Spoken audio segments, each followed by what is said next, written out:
Who would have thought that a controversial off-court decision would shake up the Lakers behind the scenes this much?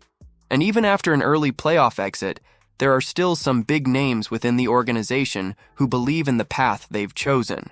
The season ended with plenty of questions, but also with signs that something bigger might be quietly taking shape. And in the middle of it all, names like LeBron, Luka, and even Reeves are surrounded by uncertainty that's got the entire fan base on edge. Could major changes be on the way? The behind-the-scenes buzz is heating up, and you won't want to miss a single detail. Hit that like button and let's get into it. So JJ Redick's first year as an NBA head coach? Yeah, it ended with a gentleman's sweep in round 1, but don't go thinking the Lakers are ready to hit the eject button just yet. According to The Athletic's Jovan Buha and Sam Amick, Redick's seat is about as cool as they come. Word is, the Lakers still believe in the guy and are optimistic about where he's headed, despite the early playoff flameout. Now remember, Redick jumped straight from the broadcast booth and, hilariously, his kid's 4th grade team, into one of the most high-pressure gigs in the league. No assistant coaching stops, no G League warm-up act, just straight into the deep end in LA. And while folks raised their eyebrows at the hire, he actually pulled off a 50-win season. Not bad, considering the Lakers had only done that once in the past 10 years. Of course, it helps when you get Luka Doncic dropped into your lap mid-season. Before that blockbuster trade, Redick's Lakers were a decent but not spectacular 28-19. Once Luka came aboard, the vibes and the W's definitely picked up. But come playoff time, reality hit hard. The Lakers as a 3 seed got bounced in just 5 games by the 6 seed Timberwolves. Redick's greenness was on full display, especially in Game 4, where one of his decisions got roasted by analysts and fans alike. And then came the drama. Redick dipped out of a presser before Game 5, fueling some chatter about his maturity. Critics came at him hard, calling him hypocritical and, well, kind of childish. Still, let's not forget the behind-the-scenes whispers from the jump. LeBron James reportedly had a heavy hand in Redick landing the job. That connection might be part of why the Lakers are showing patience. LA will always be a championship or bust kind of town, but for now, it looks like Redick's getting a little more leash to grow into this gig. Do you think Redick can level up and actually lead a title run next season? Now be honest. Would you still trust the Lakers coaching staff after what happened in the playoffs?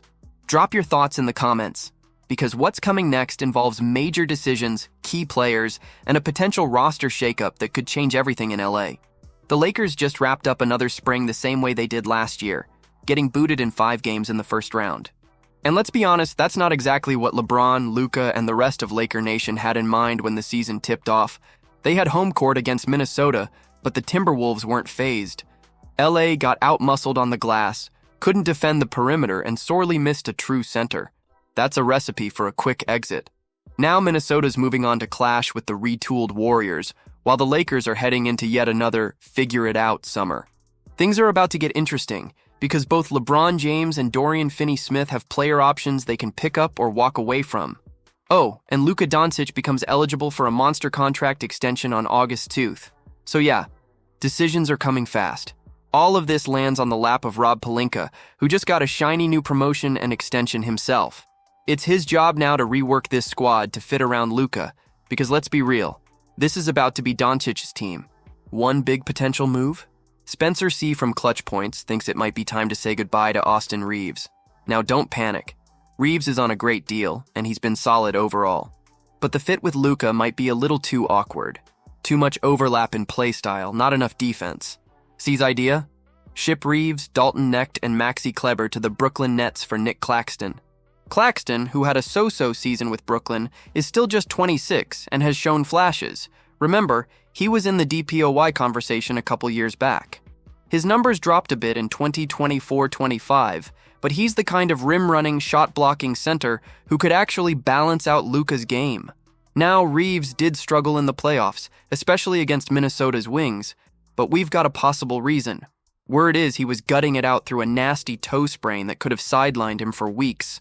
Still, injuries or not, the Lakers may decide the best move is to flip him while his value is still high and finally give Luka the big man he needs. So, Lakers fans, would you pull the trigger on that Claxton trade? As a fan, it's tough to swallow another early playoff exit. The roster has talent, but it clearly lacks balance and identity. And if the plan is to truly build around Luka, then it's time to make bold moves. even if that means letting go of players we love. The championship window won't stay open forever, and the time for trial and error is over. Now it's about making the right calls, fast. If you want to keep up with every twist and turn in the Lakers' journey back to the top, make sure to subscribe so you don't miss a thing.